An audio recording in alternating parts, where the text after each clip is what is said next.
Hello, colleagues. Nice to see all of you today on our Serialization Talks webinar. Let's wait just for several minutes to keep all of our participants online. And after we see that the most of participants are already in, we can start. Thanks again for joining. Please ensure that today we are recording our meeting. The recording will be available after the webinar and will be sent to you with all the webinar materials. Please remember that and all the questions and all the chat contains also will be available. Okay. Again, thanks all of you for joining and welcome those who have just entered this room. We're waiting for maybe 3-4 minutes before we start. Today we will talk about regulatory compliance in Uzbekistan. We will talk about regulatory updates. Then we will share some interesting information regarding IT specifics of ISL Belgizi systems. And of course, we will talk about your readiness and what is required more to be ready for the 1st of September. We are still having our guests entering the room, so please bear with us and let's wait for the rest of the participants.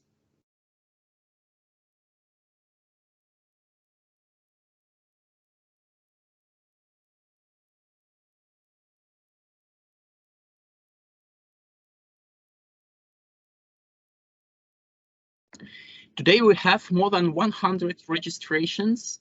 It's quite a big amount of participants. And as you know, a few days ago, we held another webinar for your colleagues in Uzbekistan and for on Russian language. It were there more than 200 participants, and it was our record in webinars. And it means that the topic is very interesting, either for foreign companies and for local companies. And it means that we need more and more points of information for you, so you can be prepared to this serialization. Okay, and now we have more than 60 participants. We're waiting maybe for 2 minutes more, and then we start. Our meeting today is for 1 hour and a half. I think that if there will be no big amount of questions after the meeting, maybe we can finalize it a bit earlier. Okay, again, thanks all of you for joining.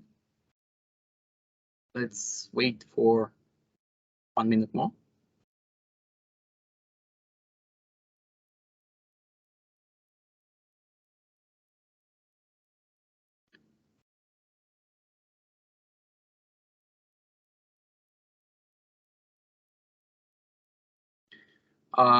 Thank you, Igor, for sending information. How can we communicate today? I also will talk about it on the following slides. And of course, our webinars are interactive ones, so you can ask any question you want in the chat, and we will reply. We will ask your question directly on the meeting if it fits into our discussion. If not, we will keep it and answer after the meeting. We will send you the webinar materials and all the questions and answers from the chat at the end of the meeting. Okay, so it's time to start. Thanks again for joining us. Thanks to all of you who have just entered to the webinar. Today we will talk about Uzbekistan, serialization in Uzbekistan, and we will talk about regulatory compliance. Please ensure that the meeting is recorded and all your questions in the chat will also be available for every participant. Okay, so today we have a quite tough agenda. Today we will talk about the 1st of September. Do we really ready for serialization in Uzbekistan? And what do we need to know? How should we be prepared for this date? We will share some vital points and challenges on the way to serialization from our organization point of view and also from IT point of view. Of course, we will talk about Russian codes recognition and other simplifications of the process. And we will answer on the question why it is not a panacea and why we still need to be prepared for the serialization, even if we are going to work in a simplified way and we are going to delegate some of the tasks to the contractors. And also we will have a Q&A session at the end of the meeting if we have time. Some rules of this meeting. We have interactive approach on our meetings, so you can send your question in the chat and we will answer it. We will try to answer it. If we do not answer your question at the meeting, we will do it later after sending the webinar materials. There is a possibility to raise your hand and get on the air, but you can do it at the end of the meeting on Q&A session. Today we are ready to talk to you for every kind of questions because today we have our technical specialists on the meeting, and also we have a representative from CRPT Turon on the meeting. So some questions related to CRPT Turon or Fire Emergency, you can also ask these questions and add it to the chat or raise your hands and get on the air with this question at the end of the meeting. Okay, let me introduce today's participants and the speakers. Today, most of the meeting will be held by me. My name is Arif Gajiyev. I'm a business development director at Utrace. Utrace, I will talk about Utrace a bit later because I know that not all of you knows our company, and it is important to share the information what we do as Utrace and how we are related to track and trace technologies. And also we have Ksenia Shatalova on the meeting. Ksenia is our senior business analyst. She's an expert in integration between ISL Belgizi as well as Kazakhstan systems and Russian systems, and she can say a few words about the differences, because if you produce a product for Russia or Kazakhstan, or for example you produce food supplements, also you will be faced with the same systems like ISL Belgizi, and it is important to understand what are the differences. As I told, on the meeting we have representative from operator from Uzbekistan, and also we have all of you pharmaceutical companies employees, and your companies are at the different stages of project readiness. And of course, if you see a question in the chat and you can give an answer, please feel free to answer and to help your colleagues. And the first, what we should start from the acquaintance. So let's answer our first poll. We have 3 surveys today. These polls will help us to understand the audience and to focus our discussion on the specifics which is relevant to you. So please, Igor, share the first poll. Now you should see the first poll on the screens. Please answer your question, and we will see what company do you represent. And of course, now I see that almost 70 or 80% of the participants represent foreign any age. And it is very, very good because our content is fully dedicated today on the foreign NEH. Okay, I see that some of you have representative office in Uzbekistan, some do not, and also it is very good question because sometimes companies have a misunderstanding that their office can order crypto codes because there is a difference in legal aspects, and we will talk about it on this meeting later. And of course, we have CPT Turon operator and other, maybe our other IT companies or technology companies, or maybe our competitors welcome you also. Okay, let me talk just a few words. Let me say just a few words about uTrace. uTrace is the international company. We have office. We have two different circles of our business. The first circle is fully separate, and it's connected to Russia and Russian serialization, and CIS country serialization as well.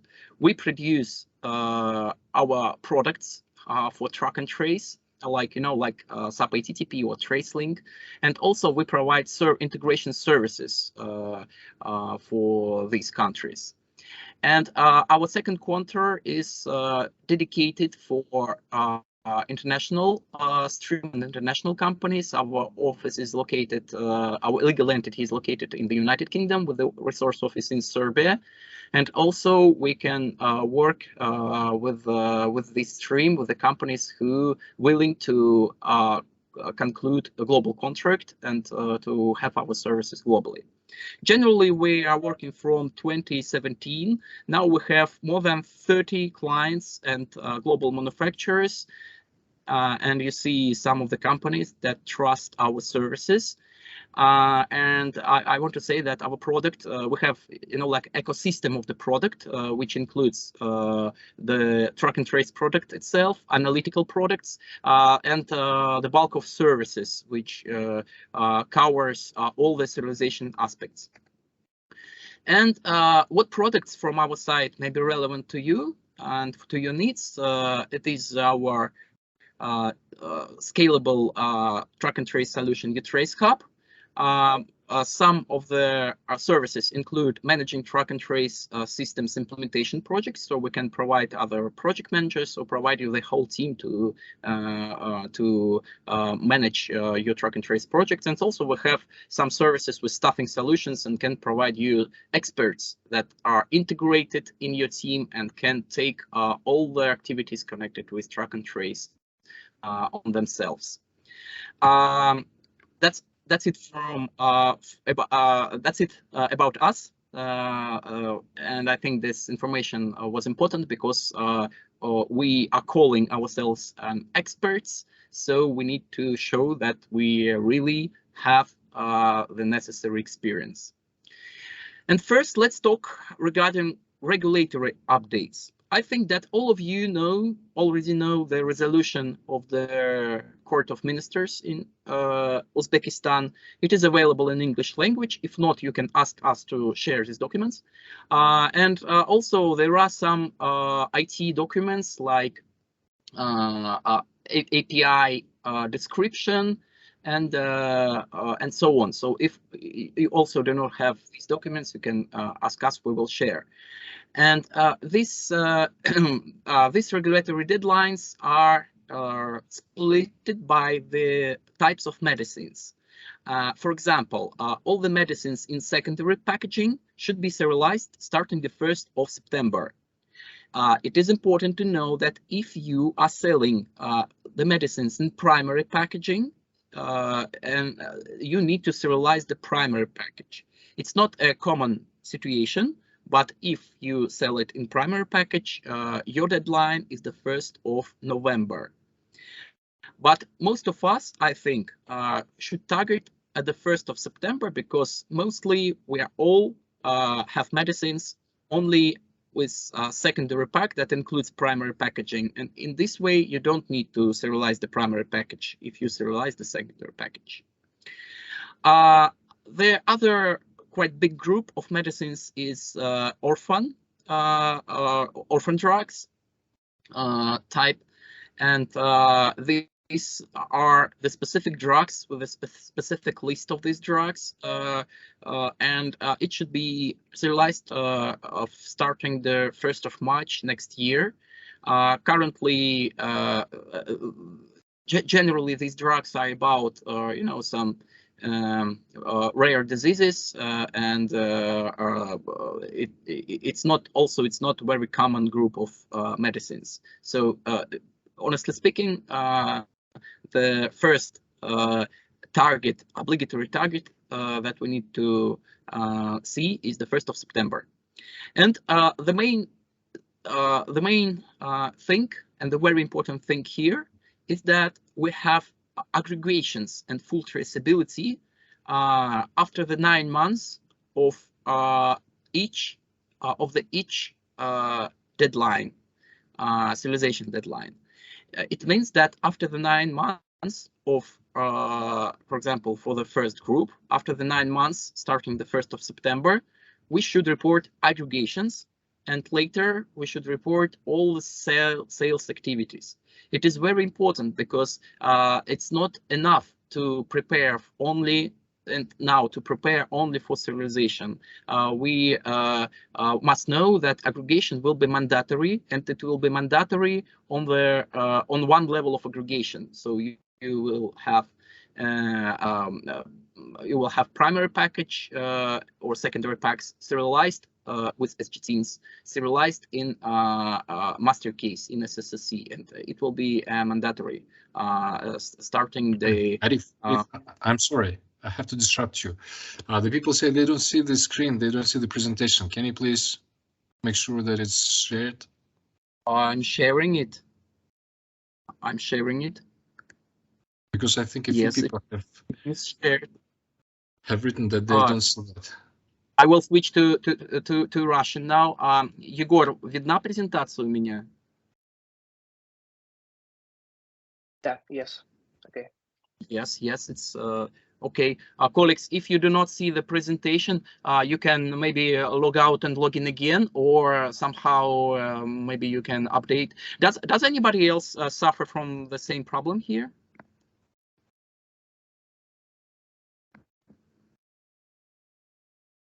Yeah, we can see the screen. Okay, colleagues, thank you. Yeah, I think that it is the problem of the specific participant. Of course, I will share the presentation after the webinar, and if you still cannot get the presentation on the air, you can see the webinar recording after the meeting, or you can check our current presentation and look through it and find the necessary information. Okay, sorry for the interruption. Thank you, Aristan, for sharing this problem. Okay, let's go on. If we're talking about successful preparation, what does it mean? Of course, we all can say that we have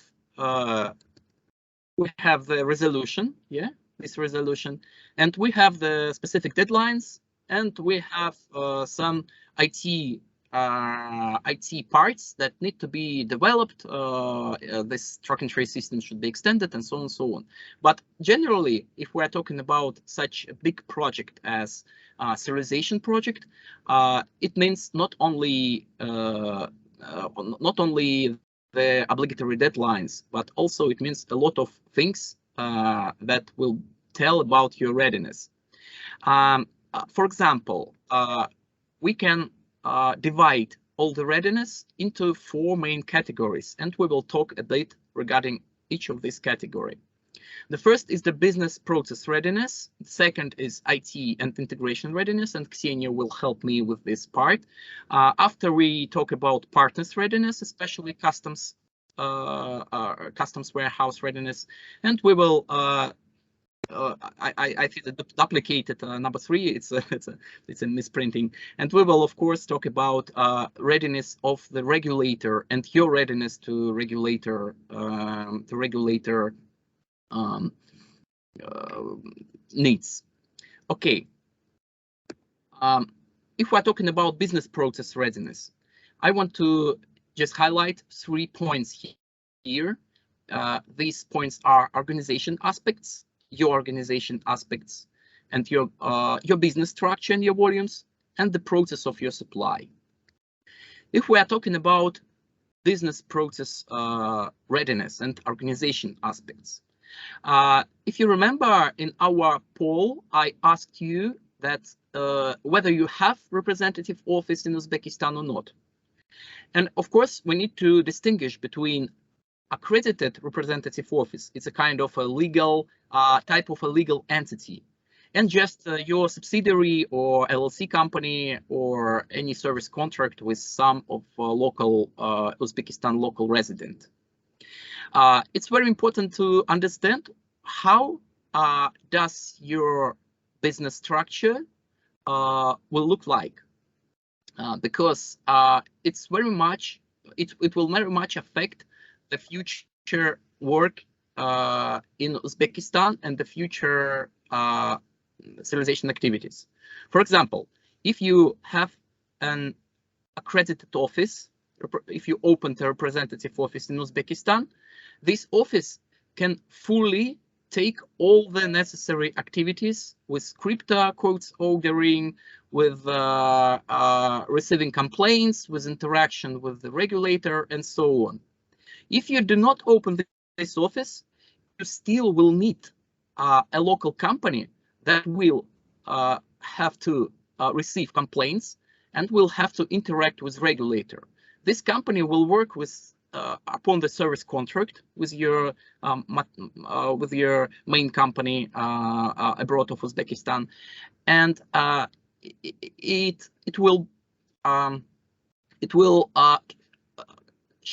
do all the necessary tasks, all the required tasks like receiving complaints and interacting with the regulator, and also this company will be included in the instructions in your medicines.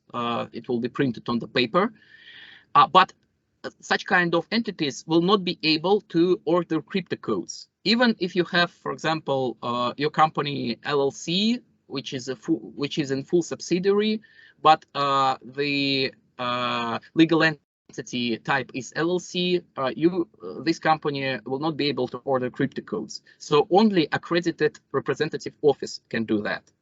So it means in generally we will have 2 options. The option first, you open the accredited office and solve all the tasks related to the serialization in Uzbekistan, directly in Uzbekistan. And the second, you delegate all the tasks to the current resident company in Uzbekistan, but this resident company will not be able to receive electronic signature for you, and will not be able to order crypto codes. It's very important. So you need to check how will your process look like. Also, if we are talking about your structure and your volumes, there are 3 questions that need to be answered, and you need to understand your position here. The first question is, where should you serialize your product? On the production plant, for example, or you are willing to serialize it on the customs warehouse. The second question, where should we aggregate? Where should you aggregate your product? Also, it can be done on the production plant or on the customs warehouse. And the third question is it feasible to extend your track and trace system or implement a new track and trace system for Uzbekistan? And of course, it's the matter of automation. From our side, what we see on the market, we see that if, for example, the company has only one MEH and it produces not quite big amount of volume, or for example, less than 500,000 packs per year, they usually consider manual order processing, so they can do all their order requests directly from their personal cabinet in personal account in ISL Belgisi, and provide this data to their plant or to their warehouse for serialization. And also they can consider serialization aggregation process on the customs warehouse, because this not a big amount of packs per year. It's not feasible to build the track and trace systems and equipment on your plant. If, for example, you have quite big volumes, you may consider track and trace solution to avoid manual work, and also you still can consider aggregation process on the customs warehouse or on the plant. So you may choose. And we see that if you have more than one MEH and you have quite big volumes, we recommend to consider your track and trace solution extension. For example, if you use TraceLink, how will you extend the TraceLink? Or you can consider like a new track and trace solution specifically dedicated for Uzbekistan. For example, like our uTrace Hub solution that can work as well in Uzbekistan. And of course, you may consider the aggregation process, and usually it's better to do it on the plants because the big volumes will be very problematic for the customs warehouse, especially that the customs warehouse in Uzbekistan still do not have experience working with such big amount of serialized product. The third important thing is to think about your business process readiness. Of course, if you answer the previous questions, you will understand how will your supply process look like. For example, if you supply through Russia, you may be thinking about Russian recognition. We will talk about it, the recognition of Russian codes. If you are producing on foreign plants and supply the product directly to Uzbekistan, it's important to think about the customs procedures, because if you have the local company who operates and who imports the product, it's important to understand what is their involvement in the process. Generally, Ksenia will tell about this. For foreign plants, we have only, and foreign MEH, we have only one obligatory message starting the 1st of September, but not message, one obligatory integration with script record ordering. But we recommend to consider aggregations as well, but still it's not a big amount of integrations to deal with. But if your supply chain is longer than just customs, then you need to consider all the following processes, like release and circulation, withdrawals, segregation, sales, and so on. And I want to say that in Uzbekistan we have ADI systems, so all the sales process between local participants should be done via ADI. On the right, you will see some possible processes to describe, just to like a checklist to make sure that everything here is already described. So the second part is IT integration readiness, and now we will talk about some aspects of IT integrations. Generally, all these aspects should be very most common for your IT providers and for the companies that provide you the services like in SAP or TraceLink. And of course, let's say these questions is quite common for us, but still I know that now on the call we have a lot of people with technical background and willing to understand how does it work, and are there any underlying stones, and it means that that's why we prepared with Ksenia quite short description of the possible integrations and some aspects that need to be told today. Okay, Ksenia, please, the floor is yours. I will ask you questions and you can answer them. Okay, let's start. So if you are similar with the labeling in Russia, so it will be easier for you to understand labeling in Uzbekistan and prepare your IT systems for new integrations. So let's start with business processes, and the first step is ordering codes. It's necessary to mention that order management station in Russia looks similar to Uzbekistan order management station, but it's not the same, and you should treat it like a completely new system because there are much differences between them.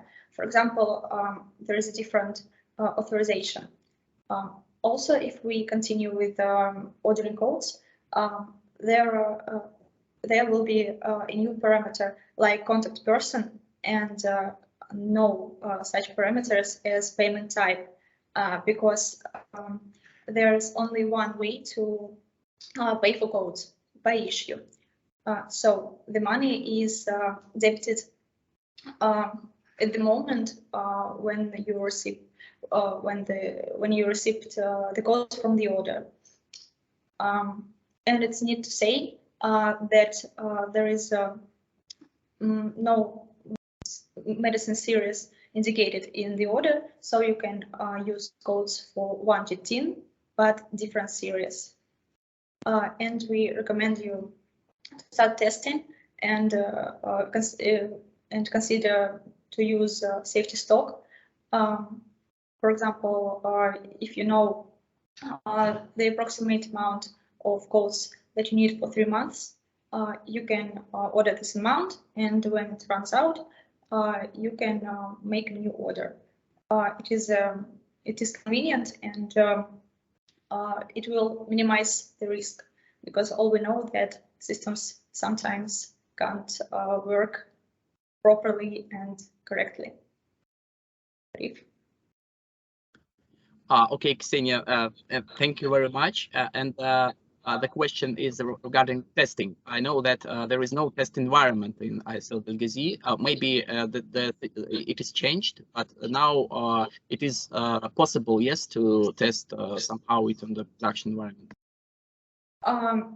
There is no testing environment, but you can try to order codes like for testing and for testing the business processes.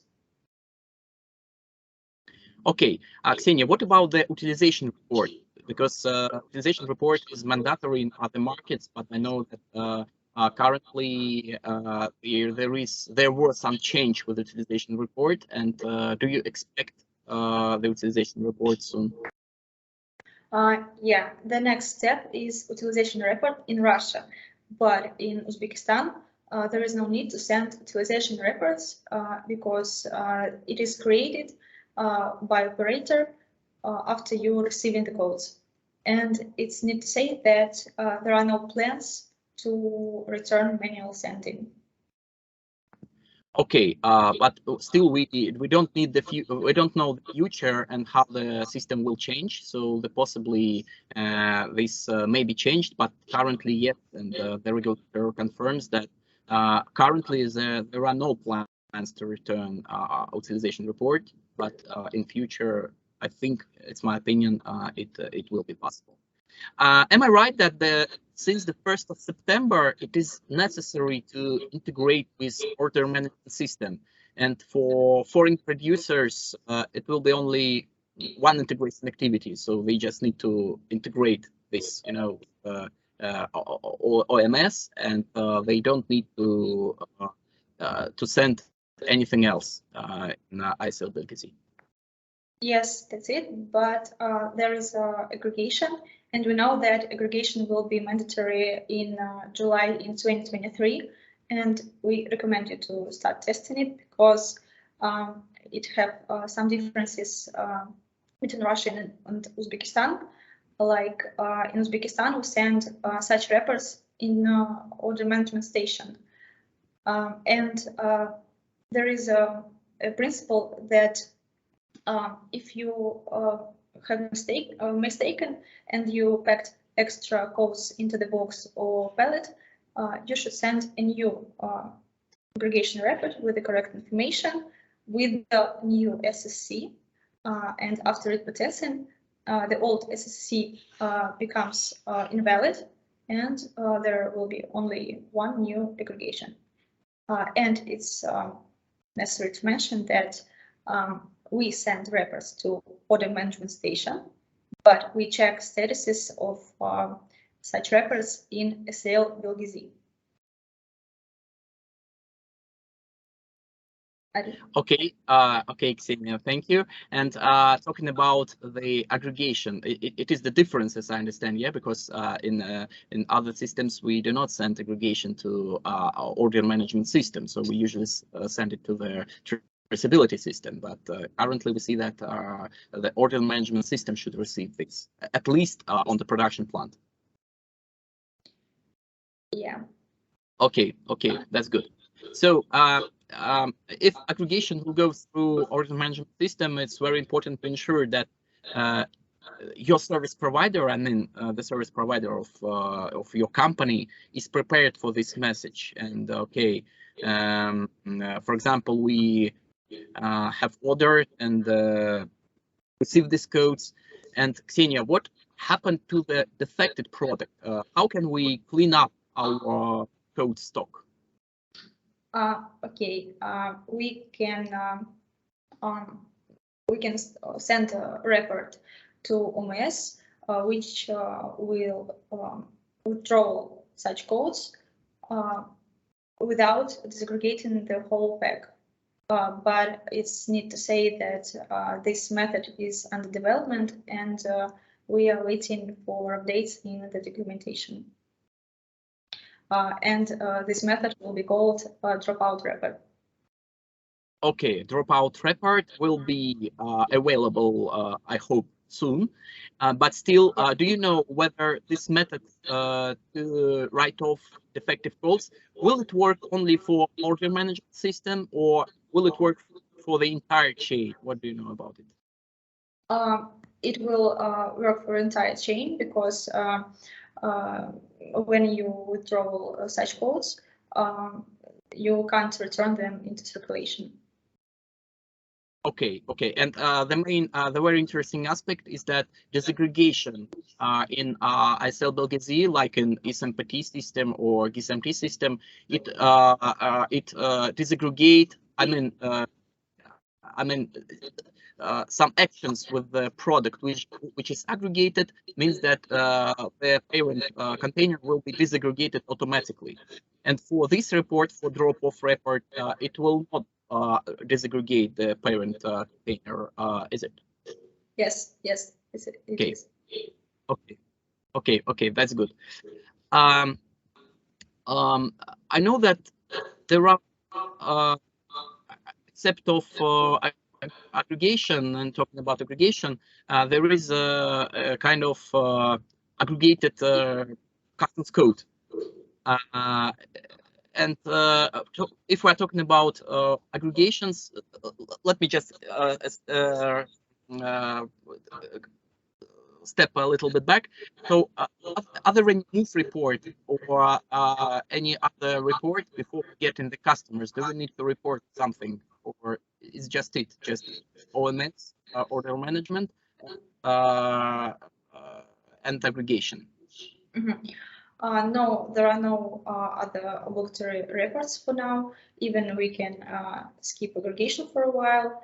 So providers of your IT solutions can concentrate on ordering codes development and testing.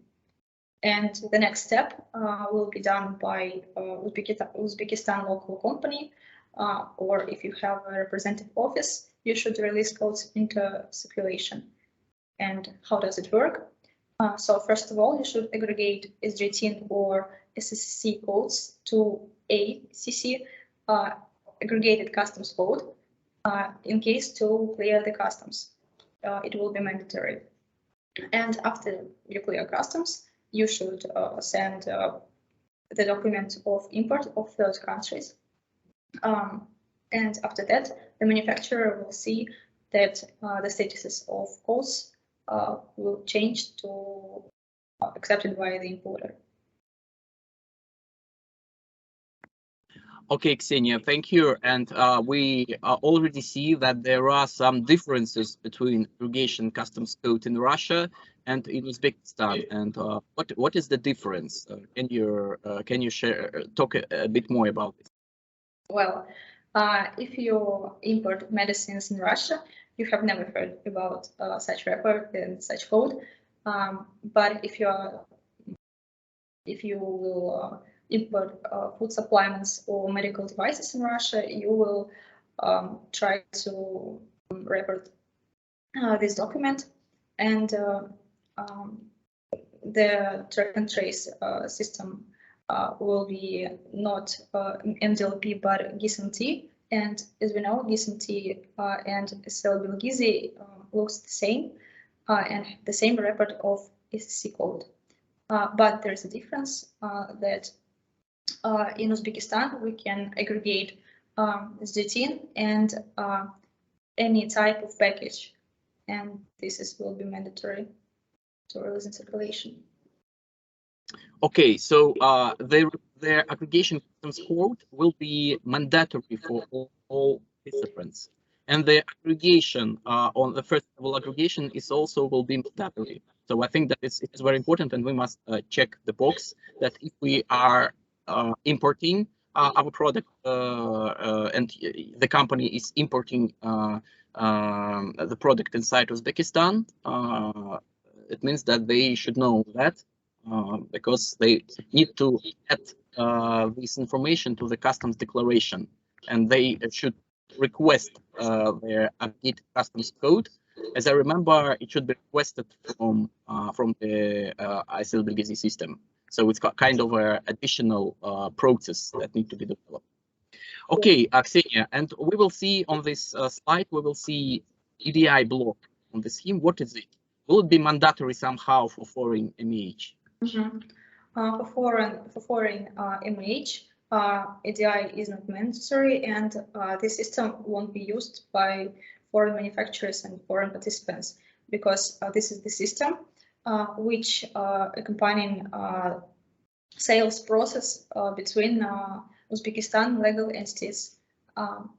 So shipments between them will be done by e-invoices, which are sent to the local system, and this local system will send them to SL-Belgizi.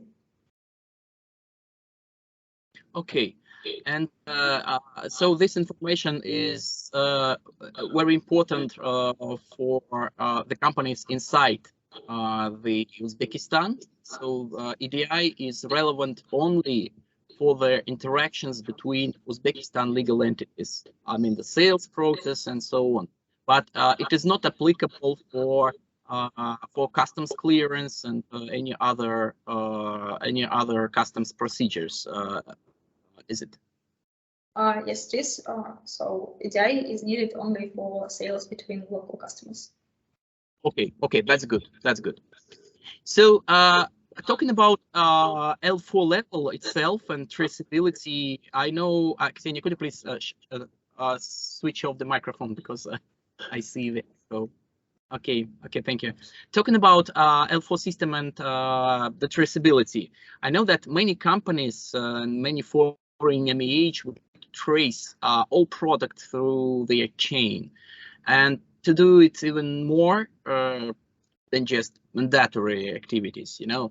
And are there any methods or notifications from ISL-Belgizi to initiate the full track and trace inside the local IT landscape? Because, for example, if we sell the product using EDI, we still need the managing signal or somehow or any other message for track and trace system to know that the stock can be transferred from the track and trace system. Mm-hmm. Yes, SL-Belgizi will be sent notifications. So as I said earlier, for example, when the local importer will release codes into circulation, the manufacturer will will be sent a notification that codes change the status. So we can change the status in our own systems. And I think it's necessary to say that you should ensure that your system can do it. So your tracecal can do it, and I think that this project looks easy, but it's not true. Okay, not so easy as it looks like. Okay, Ksenia, thank you very much. Thank you for IT update, and colleagues, and I want to just ask all our participants in the chat. We have technical specialists that can answer your questions. So please, I don't see in the chat now. Maybe everything is going on, but please feel free to ask any question you want to ask in the chat, and we will try to answer it. If we will not answer this question, we will answer it later. After the meeting is finished, we will take and gather all the questions that were not answered and send you the answer after the meeting. Okay, so let's move forward. Let's move forward. And I just want to say that all interesting things like electronic signature, national catalog, and so on, we will talk about it on the following steps. So please be patient. But first of all, I would like you again to participate in our poll, in our survey. Colleagues, please answer our second poll, our second survey regarding the readiness of your IT systems. Our poll is maybe very useful for example, for you, because at the end of the meeting you will have the aggregated information regarding the answers, and you will see how the industry itself is prepared. And also it is very important for our colleagues from CRPT Turon to understand the current situation with your readiness. So please participate in our polls. Do not skip these answers. And I see that the poll is already started, and I see that there are some questions regarding the readiness, and not all participants are still ready, but most of them are produced for Russia, and of course the experience may be reused, and we will talk today about the recognition of Russian codes.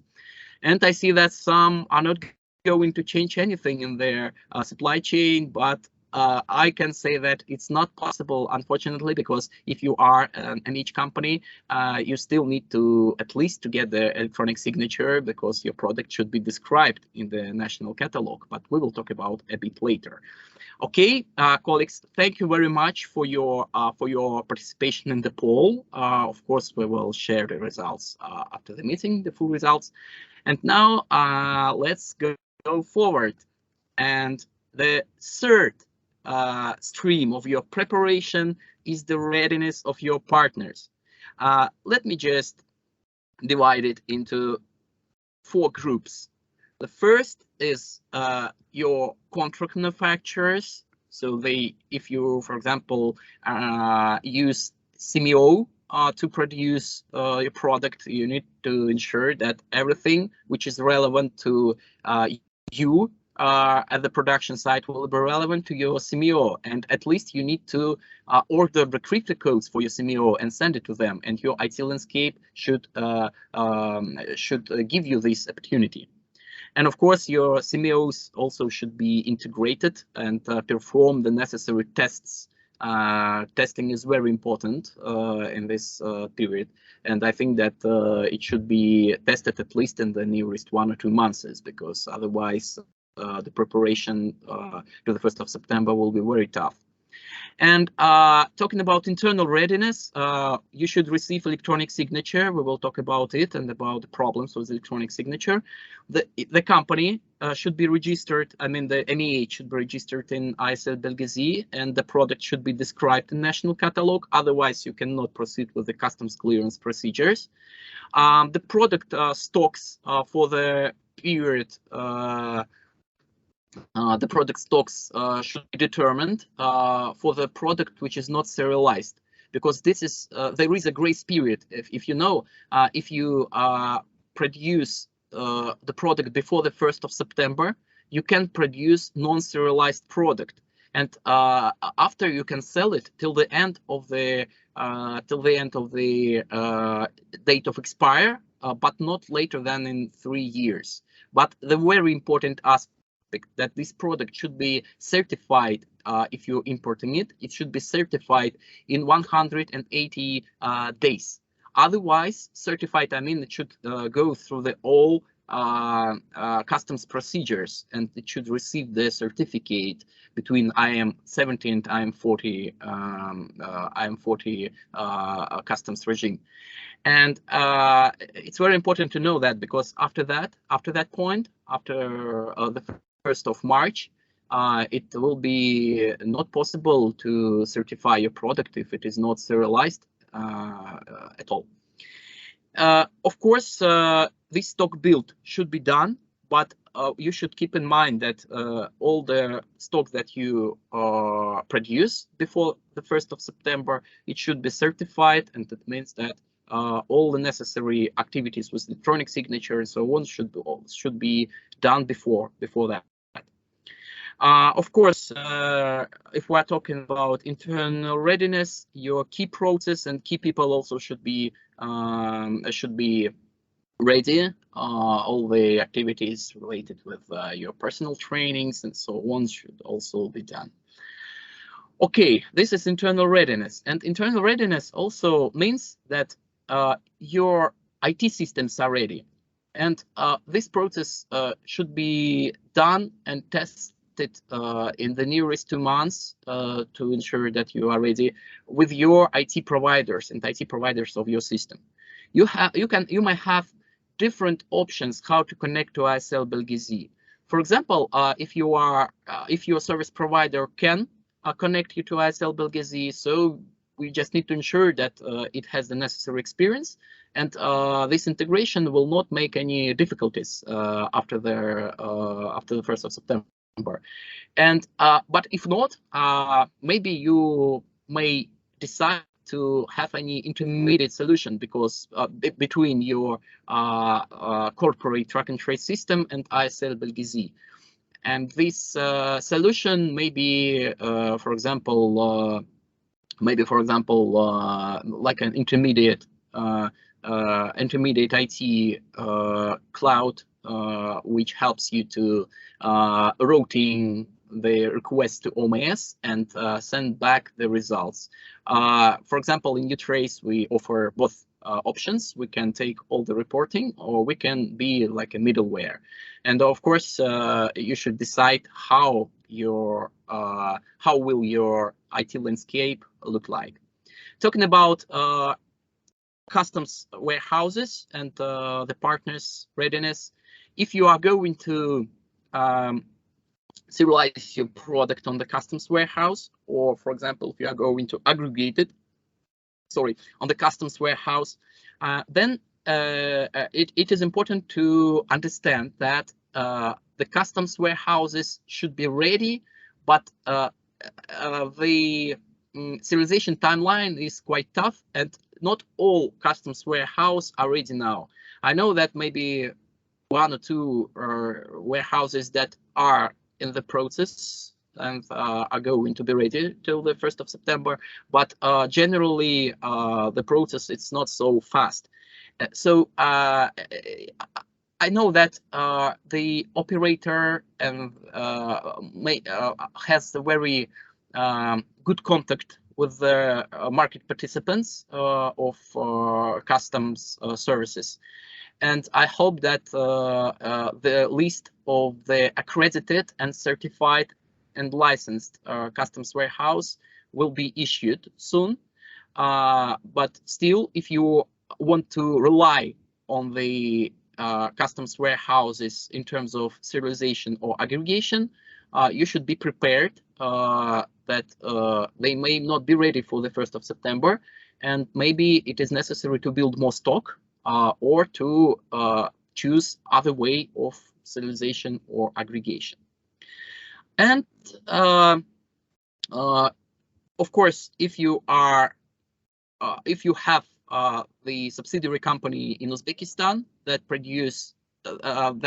provide you distribution services or customs clearance services, it means that this representative or this company should be ready for electronic document exchange.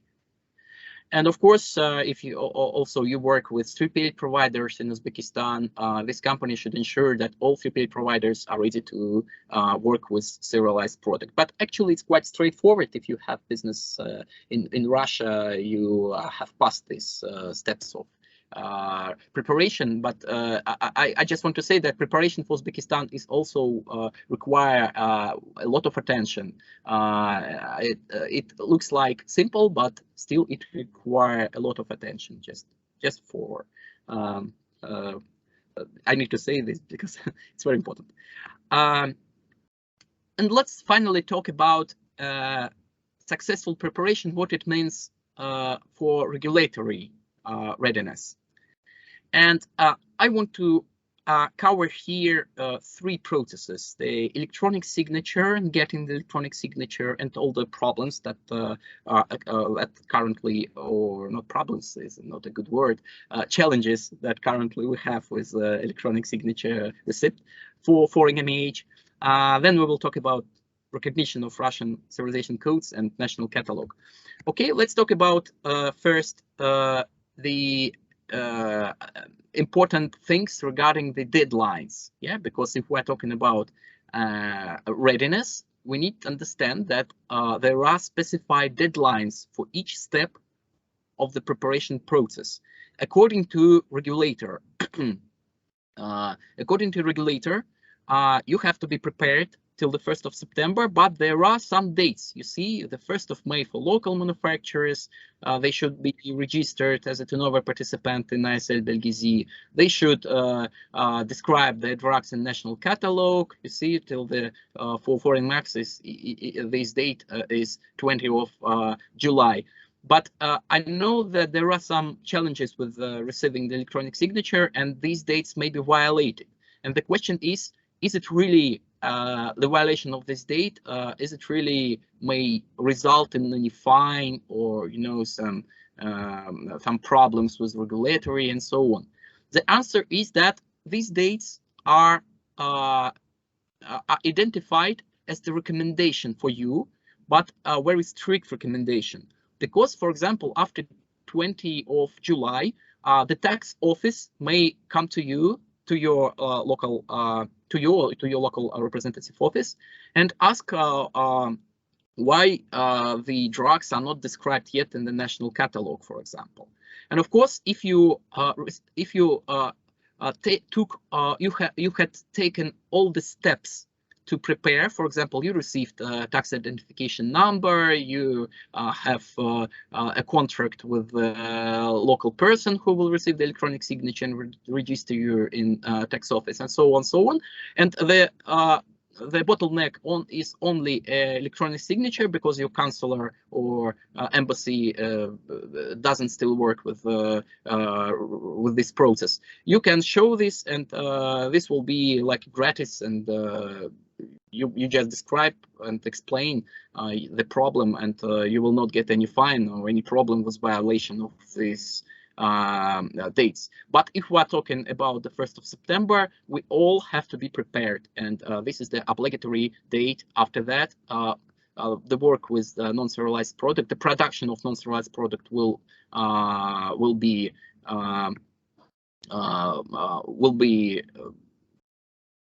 not possible, and the unserialized product that was put into circulation, as non-serialized product should be put into the circulation before the 1st of March.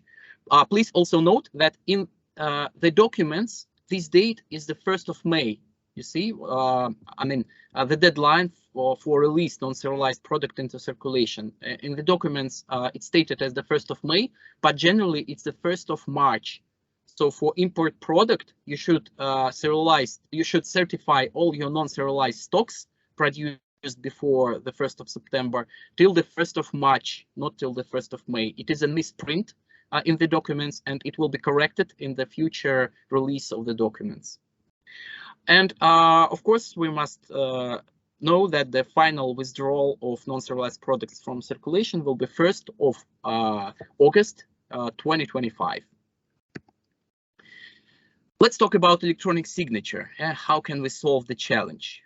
Okay, it looks like the easiest way to receive the electronic signature and to start registration activities and description activities in the national catalog. The simplest way is to open the representative office in Uzbekistan. Again, I should say that this is not just LLC company. This is accredited representative office. It's the name of legal entity, the type of legal entity. And after that, this office may act as MEH. It can work with crypto codes, it can receive complaints, and so on. And it can receive the electronic signature locally, which solves all the problem with consularship. But if you prefer not to open the representative office, you still need to sign a service contract with one of the local resident. This local resident address and contacts will be included in the instructions for your drugs, for your consumers, and it will receive complaints. It will talk with the regulator according to this contract, but it will not be able to get electronic signature on behalf of your company, and it will not be able to, of course, to receive crypto codes or to describe your product in the national catalog, because it is your responsibility. And for INMAH, in this kind of interaction with a local resident company and service contract, it will be your responsibility to receive electronic signature and to order the crypto codes and to describe your product in the national catalog. Again, it's very important because some companies ask me whether, if they have, for example, local LLC, is it possible for local LLC to receive crypto codes? And the answer is this company should be accredited representative of your matured company. Let's talk about electronic signature in terms of question, and please participate in our poll and next survey. It's very important for the regulator to see the results of current work, the current situation in registration activities. Please do not skip this task, do not skip this poll and this survey, because it is important for the regulator to understand the current situation.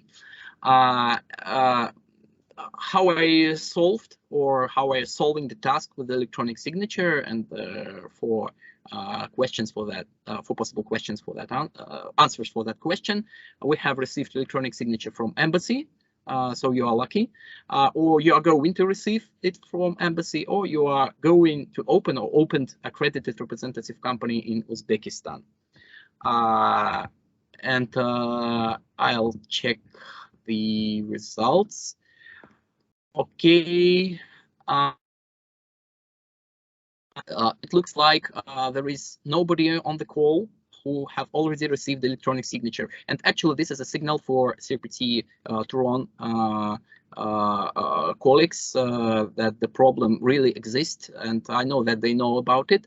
And currently, the local authorities work with the Ministry of Foreign Affairs of each country to set up this process.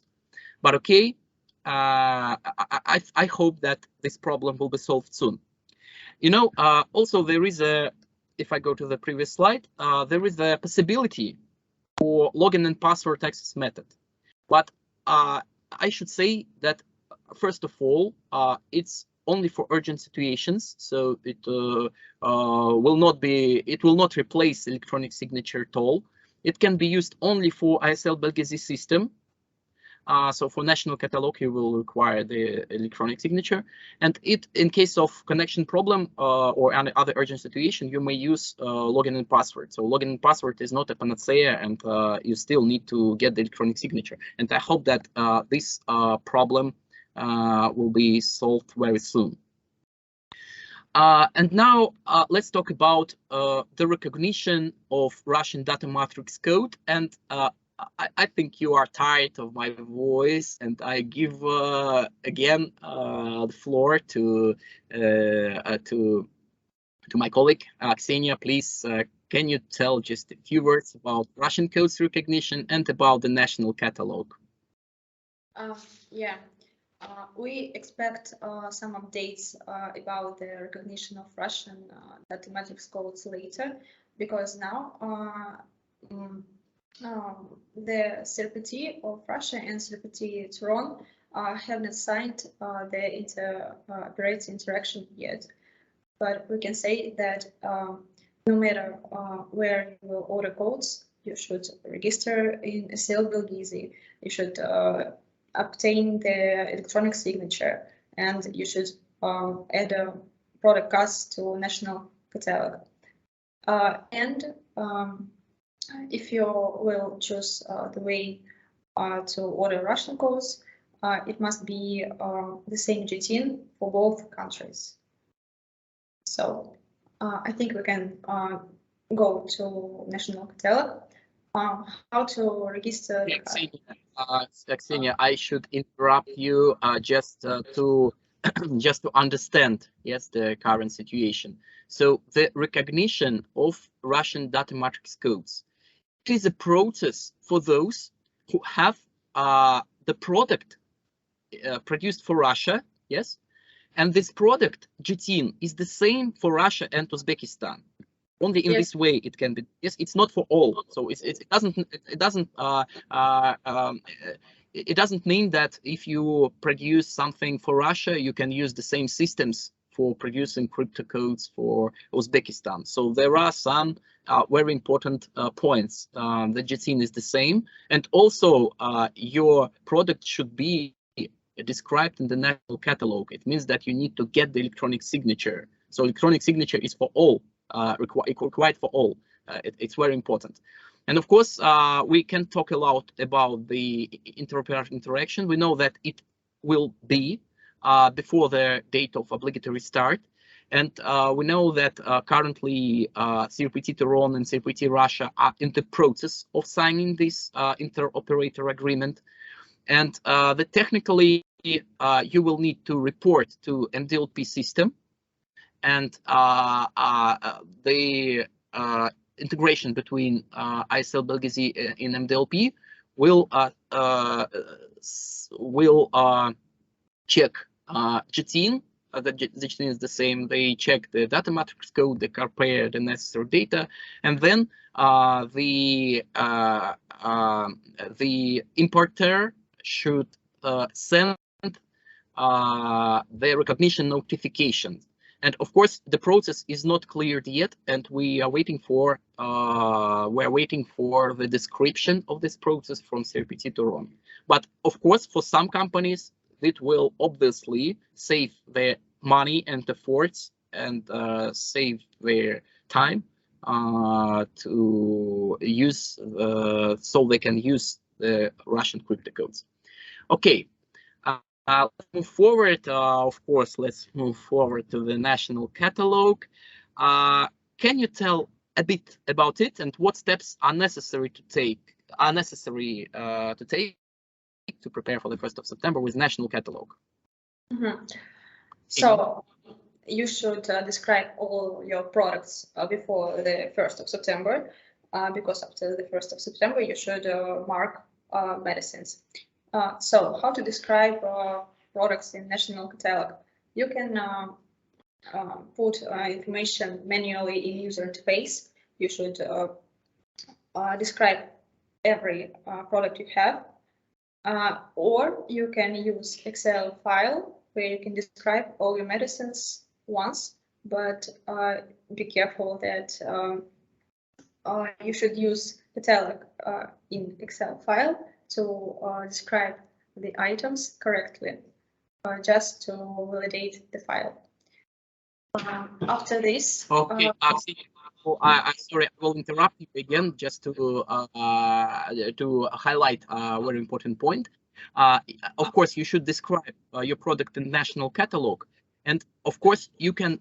We have a template issued by CERT, so you can describe this. You can describe this product in this template. I mean, the Ksenia is talking about this template, and this template will help you to describe all the product in one file, in one XLS file, and then it can be uploaded to the national catalog. But for uploading and for signing the product cards, you still need the electronic signature. So if you do not have the electronic signature, it means that you can start the preparation for the national catalog. You can describe your product, but to finalize this process, you should have the electronic signature. Ksenia, sorry for interrupting you, and please go on. Yes, what is about electronic signature? It is needed to sign every card, to send it for the moderators. And then after you've signed it, moderators will just accept them. And after this, you can order calls, you can release them into circulation. And it's needed to say that during the customs clearance, it will be matched, compared with the national catalog if there are such JTINs, and if these crypto calls are valid. Rif?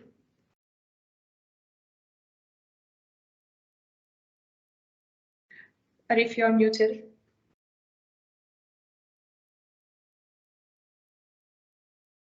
Yes, sorry, that's my fault. I already muted myself before saying something. Yes, of course, during the customs clearance process, the delivered product will be compared with the national catalog. So if it's not possible to certify your product and to start customs procedures, especially IM40 procedure, if you do not have the description in national catalog. And also, I should say that national catalog is, as I understand, it's not integrated with GS1 Global, so but it is integrated with local systems. So the description should be provided, and the cooperation will be between the systems. And also, when the product is received, there is a graphic photo of the product, and during the customs clearance procedures, it will be compared with the graphics. So it is important to upload the images of your product as well. Okay. Also, I should highlight, we are almost on the finish line. Also, I should say that the CRPT Toron is also in the process of changes. And if you had earlier the track and trace project for Russia, you know that how many changes in MDLP and in ONS systems it were, and how much headache it gave to the turnover participants. Of course, we are not expecting that it will be the same for Uzbekistan, but still the changes may occur.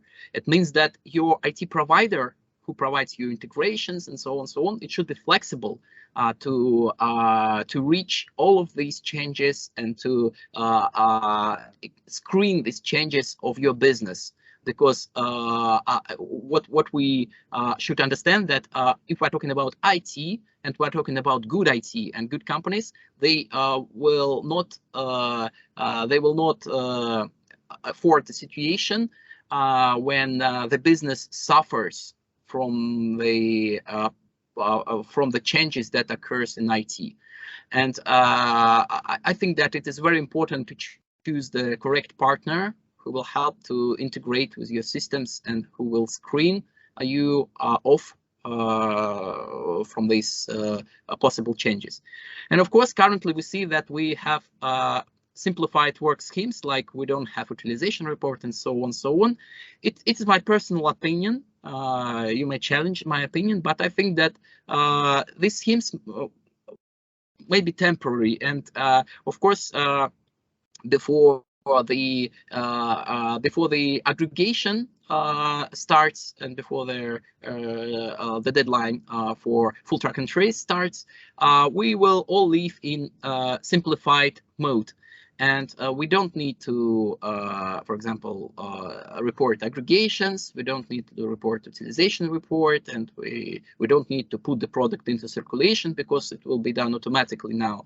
But I think that these schemes are temporary, and we need to be prepared that they are temporary. It means that your IT solutions and your partners should be ready to take the project, to take ongoing project, and to help you with the following steps. And I know that we all suffer from the lack of methodological recommendations and process descriptions, and I hope this also will be created by CRPT Turon. We see all the efforts that CRPT Turon does to make sure that all participants are ready for the serialization. But we all must know that CRPT Turon is the operator, and in Uzbekistan we also have regulator authorities like Farm Agency, like Ministry of Foreign Affairs, and so on, and they all work in this project. And of course, the strong technical and technological support is very important for both sides. I know that in Russian serialization, we learned a lot of lessons regarding that, and your IT company should provide you strong technical support, as well as operator also should provide it in the same way. And also a point to think about. And of course, the processes and APIs are changing, maybe not so fast like it was in Russia, but still it may change. And of course, to be on the top of this information, please add your colleagues to the Telegram chats for Uzbekistan serialization, just to be prepared for any changes, to learn about any changes in advance. Of course, you can be with us. You can join our Telegram chats, and also we have contact, and we will share our contacts. These contacts you can write us, and we will answer all the questions or inform you about any changes. And the final poll and the final survey that I want you to participate, please do not skip this poll, is what do companies like your company lack for a successful launch? So what do you need for a successful launch, and what makes you PP regarding the current preparation for the serialization? So please share your constraints, like maybe it's resource constraints and you have no time to work in the project and your team doesn't have a time. Maybe some technical knowledge and lack of experience. Maybe you need the documents from the operator, like methodological recommendations and so on. Or you need more events like this. This is a multiple choice question. If you choose events about serialization, we will obviously do the following events regarding the preparation. So please feel free to answer this poll. And I will see the results. So how many participants won the following events? Okay, that's good. We are waiting for the documents from the operator, and of course we will continue to work with you and continue to make the same kind of events. Of course, I hope that in the chat it was a very productive discussion and you had the chance to ask your questions. Now we finished our agenda. Let's stay in touch. My contacts are on the screen. Also, we have our regional director in the Ukraine Central Asia region. His name is Aristan. Maybe some of you knows him. Also, his contacts. Please feel free to call anytime you want and write us anytime you want regarding any question. We will answer all your requests. And hi guys, to all those who know me and don't know me, always welcome to address any questions you have in regards to Kazakhstan and Uzbekistan. Thank you. Okay, thank you, Aristan. You looks very good. Okay, so this is the final slide, and we can continue to answer your questions in the chat. And if you want to ask your question by your voice, you can raise a hand and ask a question. And I just make a brief look through the chat. Okay. Okay, Nikolai, please please feel free to ask the question. Hi there, I'm coming from Novo Nordisk. So I just wanted to be very clear because it was a little hard to hear it, but we have to report the aggregation to the OMS system and not as it is in Russia to the ISMLP system. Is that correct? Yes, you're right. It is the difference between Russian system and Uzbekistan system. Yes, the OMS report or the aggregation report should be done to OMS system. Okay, and for Russia, we need to send 2 reports, 2 times 915. Is it expected just to be 1 report here, or is it also 2 reports for the aggregation? Ksenia, please answer. I think it is 1 report, right? Yes, you should send 1 aggregation report. If you're mistaken, you send another aggregation report. And if you need to pack boxes into pallets, so the first report was putting SGT into SSC box, and the second will be putting boxes into pallets. Okay. And the final question, can the system handle the bundle layer in the aggregation, or does it need to be removed? Are all familiar with the bundle? You mean the multiple aggregation? Maybe I can ask, do you know the answer, Ksenia, regarding the bundles? Is it possible? Or maybe Vasily, if you are on the call and can answer, please feel free to answer this question, maybe in chat or by voice. I can answer that you should aggregate only 1 GT into 1 SSC code. Yes. No, So if we at the moment we are applying SGT on our bundle layer, and if I understand you correctly, that will not work because then the bundle layer needs to be an SSC code. Let me just rephrase this to our repetitor representative Dior. I will switch to Russian.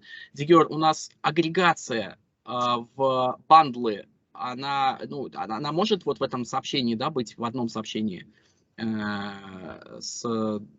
вот в одном aggregation репорте. То есть допускаются бандлы с SGT нанесенным на бандл. У нас в агрегационном отчете в SSC должны быть отображены 1 GTIN. Также, в принципе, можно сагрегировать это все в короб, в палеты и в пуры. Okay, understand. Okay, you're told that according to the documentation, it's only one SGTIN is possible, so you cannot aggregate SGTIN in SGTIN as a bundle and use this kind of aggregation. So the only one level of SGTIN aggregation. So it means that you can, for example, put the one SGTIN for the bundle, or to use SSC code for the bundle. Okay, understood. And then the aggregation report that is not ready at the moment, was that also correct? It is ready. You use aggregation report, but it is not mandatory. But we recommend to use aggregation reports to start this process, because when it will be mandatory, you will save a lot of time and efforts. And this aggregation report, the specification of that, is that available in some documentation at this point? In English? Yes. If we have in English, we can share. It's not official translation, but we have it in English. Please write me down and we will share. That would be really helpful. Thank you so much. The question from Mario in the chat to me, am I right that you're saying that for the process of certifying non-serialized goods between the 1st of September and 1st of March, the foreign MEH already have registered in ISL BLGZ system and also have requested electronic signature? Dior, I think yes, the answer is yes. So foreign MEH should be registered in, should receive the electronic signature at least to describe the product in the national catalog. Non-serialized goods, non-serialized goods, non-serialized goods. The foreign MEH should already. You know, I think that's the these are two separate processes. So the first process is non-serialized goods, and you should certify this product using your standard business process as it is now. But you should finish the certification of these goods till the 1st of March. And the second process is producing new product starting the 1st of September. And according to this process, you should be registered in the system, and you should obtain your electronic signature and describe your product in the national catalog. So the answer is like this. Sorry for being a bit misunderstanding of your question, but the correct answer is like this. Okay, I think it would be great to share summary text. Okay, of course, we will share the information. We will share the information and the questions from this chat with you after the meeting. We will share all these answers for all of these questions with you. And also we will share the current presentation. And of course, you can ask our questions today. Okay, please, I see the hand. Please, Nikolai, again, welcome to the air. Yeah, Okay. thank you. I just have one more question. So you mentioned that all crypto codes that has been sent to a company, they will be seen as being applied. So we don't need to report them as commissioned. Would it then be mandatory to report the difference? So if we are taking internal samples, should those then be sent back to the system that they will never enter the Uzbekistan market?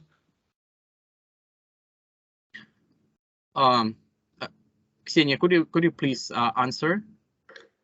If some medicines which you marked will not enter the Uzbekistan, you can withdraw them with a drop out report to OMS. But is it mandatory to do it, or is it just something you can do?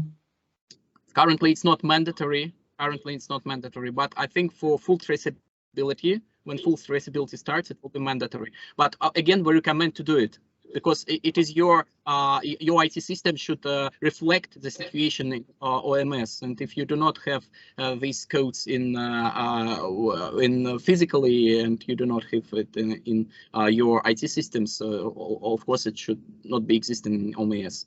But that's the same in Russia. So in Russia, when we have the crypto codes, we don't need to report them as being damaged if it's outside of Russia. So that's just the difference here. Yes, you're right. You're right. Actually it's not mandatory to report, but it's good if you do it. Yes, got it. Thanks. Thank you.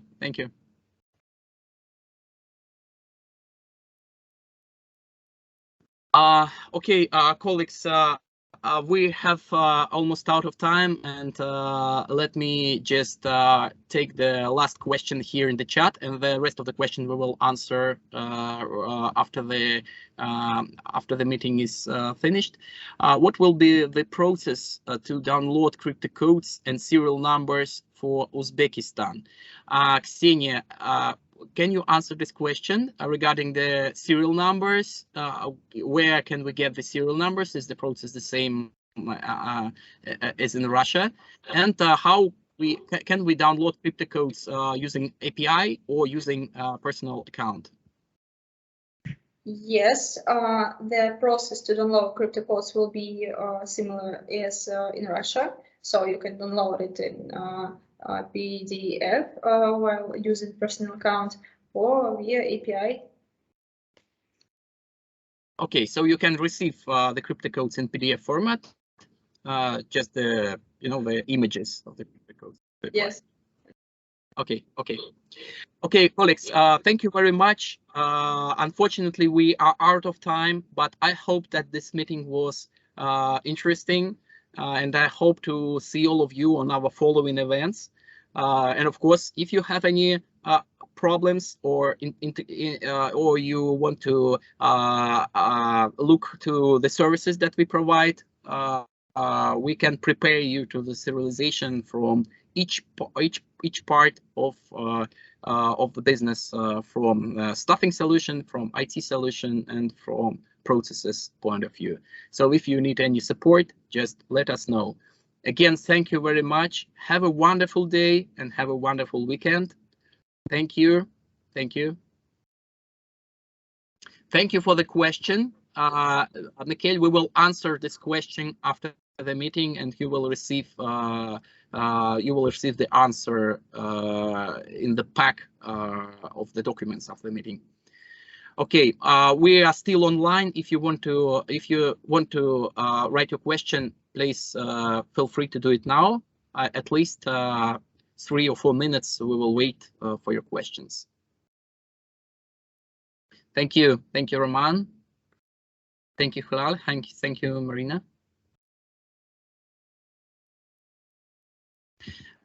Okay, please, Nikolai.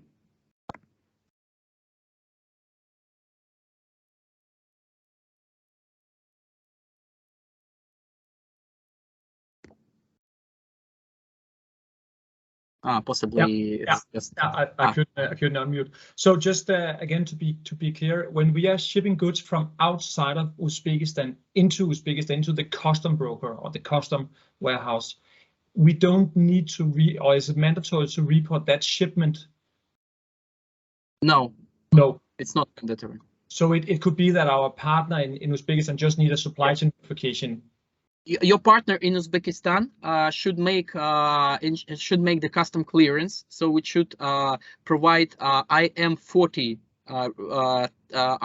customs regime to change the customs regime, and before that the product should be certified, and after that the next interaction with ISL Belgizi is to provide the crypto codes, to provide the product codes that will be entered into the circulation by this IM40 document. So, for example, if you have shipped 10,000 packs, and your partner, or for example your distributor, takes 1,000 packs, it means that he will enter in this 1,000 packs will be entered in the circulation, and he will report this 1,000 packs in ISL Belgizi. and the rest will be still belonging to you. Okay. Okay. Thanks a lot for clarifying our questions. Thank you. Thank you for asking the questions by the voice. It's very, very good. Thank you. It's just easier. Thank you. Okay, colleagues, I think that we can close the call. Thanks everybody. If you didn't have a chance to write the question, you can do it by on our emails. Okay, thank you very much. Bye bye. Thank you so much. Bye. Thank you, Ksenia. Ксюша, спасибо за работу. Okay, colleagues, we can close the call.